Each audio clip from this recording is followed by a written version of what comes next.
తెలంగాణ ఆసరా pension ఇది 2020 సంవత్సరానికి సంబంధించిన తెలంగాణ ఆసరా పింఛన్ పథకానికి అర్హత కలిగిన వారి సమాచారం.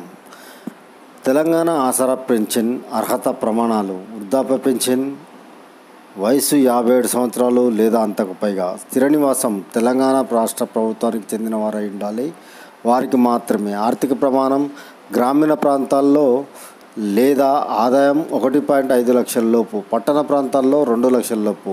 హాయ్ ఫ్రెండ్స్, నేను మీ క్యాచీ చాట్స్. మీ అందరికీ హృదయపూర్వక నమస్కారాలు. ఈ వీడియో ఎవరైనా కొత్త వారు చూస్తున్నట్టయితే దయచేసి లైక్ చేయండి, షేర్ చేయండి, సబ్స్క్రైబ్ చేసుకోవడం మాత్రం మర్చిపోవద్దు. ఎందుకంటే కొత్త వారికి మీరు లైక్ చేయడం వల్ల ఈ వీడియో ఇంకా కొంచెం ముందుకు వెళ్తుంది కాబట్టి కొత్త వారికి మరి కొంతమంది చేరుతుంది, వాళ్ళకు కూడా అవసరం అవుతుంది. కాబట్టి దయచేసి వారికి కూడా లైక్ చేయండి, షేర్ చేయండి, సబ్స్క్రైబ్ చేయండి. అలాగే షేర్ చేయడం వల్ల ఏమవుతుందంటే డైరెక్ట్గా ఇతరులకు చేరుతుంది కాబట్టి వారికి కూడా డైరెక్ట్గా సాయం చేసిన వాళ్ళు అవుతారు. కాబట్టి షేర్ చేయండి. అంతేకాకుండా సబ్స్క్రైబ్ చేసుకోవడం మాత్రం మర్చిపోవద్దు. ఈ వీడియో చాలా ప్రాముఖ్యమైనది కాబట్టి దయచేసి ఎక్కడ స్కిప్ చేయకుండా పింఛన్ ఏ విధంగా అప్లై చేసుకోవాలి, ఎవరు అర్హులు, మరి ఎవరెవరికి వస్తుంది ఈ పింఛన్ అనేది ఇందులో ఖచ్చితంగా ఫుల్ డీటెయిల్ చెప్పబోతున్నాం. కాబట్టి దయచేసి ఎక్కడ స్కిప్ చేయకుండా పూర్తి వివరాలు తెలియజేస్తాం. కాబట్టి పూర్తిగా వీడియో చూడండి. ఇక లేట్ చేయకుండా వివరాలకు వెళ్దాం.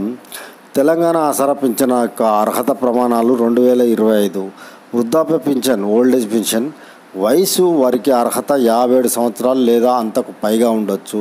స్థిర నివాసం తెలంగాణ రాష్ట్రానికి చెందిన వారు మాత్రమే అర్హులు. ఆర్థిక ప్రమాణం ఏంటంటే గ్రామీణ ప్రాంతాల్లో ఆదాయం 1.5 లక్షల లోపు ఉండాలి, పట్టణ ప్రాంతాల్లో 2 లక్షల లోపు ఉండాలి.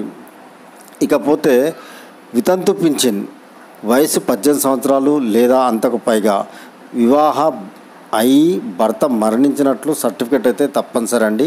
స్థిర నివాసం మరియు ఆర్థిక ప్రమాణం సేమ్ యాజ్ ఇట్ ఈస్ పై విధంగానే, ఇంతకుముందు చెప్పిన విధంగానే అన్నమాట.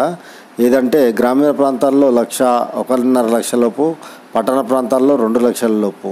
ఇక వికలాంగుల పెన్షన్ వచ్చేసి డిసేబుల్డ్ పర్సన్కు వాళ్ళ పెన్షన్కి వచ్చేసి వాళ్ళ అర్హత ప్రమాణాలు ఏంటంటే వయసుకు పరిమితి అనేది లేదు.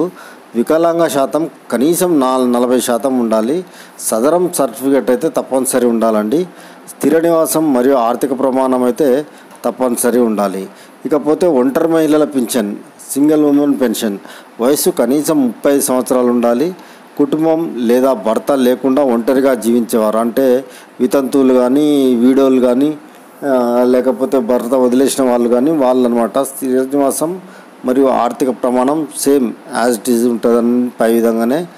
వేరే ఇంతకుముందు చెప్పిన విధంగానే వేరే కేటగిరీలు నేతన్నలు ఉంటారు, తాటి త్రాగులు, బీడీ కార్మికులు అంటే తాటికల్లు తీసేవాళ్ళు ఉంటారు కదా, వాళ్లకు, బీడీ కార్మికులకు, HIV ఎయిడ్స్ మరియు పైలేరియా బాధితులు.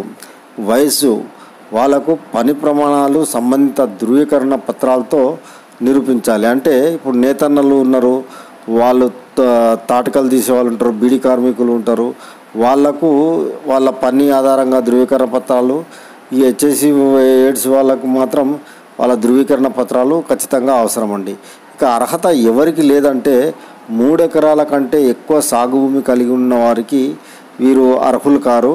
కుటుంబ సభ్యులు వారిలో ఎవరైనా ప్రభుత్వ ఉద్యోగులు లేదా ఆదాయం అధికంగా ఉంటే వారు అర్హులు కారు. ఇంకా ఎవరైనా బిజినెస్ చేస్తున్న వాళ్ళు, కార్లు, వాహనాలు కలిగి ఉన్నవారు కూడా దీనికి ఇట్లాంటి పింఛన్లకు అర్హత కలిగి ఉండరన్నమాట. ఇప్పటికే ఇతర ప్రభుత్వ పింఛన్ పొందుతున్న వాళ్ళు కూడా అర్హత లేనటువంటి వారుగా ఉంటారన్నమాట. దీనికి అర్హులు కారు. ఇక దీనికి అవసరమైన పత్రాలు ఏవంటే ముఖ్యంగా ఆధార్ కార్డ్ అండి, పుట్టినరోజు సర్టిఫికేట్ లేదా వయసు ధృవీకరణ పత్రం అయితే ఖచ్చితంగా, ఆదాయ ధృవీకరణ పత్రం కూడా అవసరం. ఇంకా బ్యాంకు ఖాతా వివరాలు, అంటే మీ బ్యాంకు వివరాలు ఏదైతే ఉందో అది కూడా ఖచ్చితంగా కావాలి. సంబంధిత సర్టిఫికేట్లు వితంతువు, వికలాంగులు, ఇతరులకు. వీరికి వితంతువులు అన్నది వితంతువు అని వాళ్ళు తీసుకుంటారు కదా, అది ఆ సర్టిఫికేట్ కావాలి. వికలాంగులకైతే సదరం సర్టిఫికేటు అది ఖచ్చితంగా అయిపోతుంది. ఈ డైవర్స్ సర్టిఫికేట్ వితంతువుకు కూడా ఖచ్చితంగా కావాలి.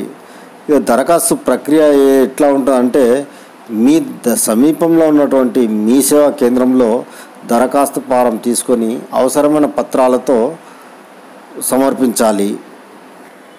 అధికారుల ద్వారా పరిశీలన తర్వాత అంగీకరించిన వారికి పింఛన్ మంజూరు అవుతుంది. ఇక అధికారిక వెబ్సైట్ ఏదైతే ఉందంటే https://asara.telangana.government.in. ఇంకా సమాచారం కోసం మీ గ్రామ పంచాయతీ కార్యాలయం లేదా మీ సేవా కేంద్రాన్ని సంప్రదించగలరు. Please subscribe. For more updates, for interesting updates, Please do subscribe.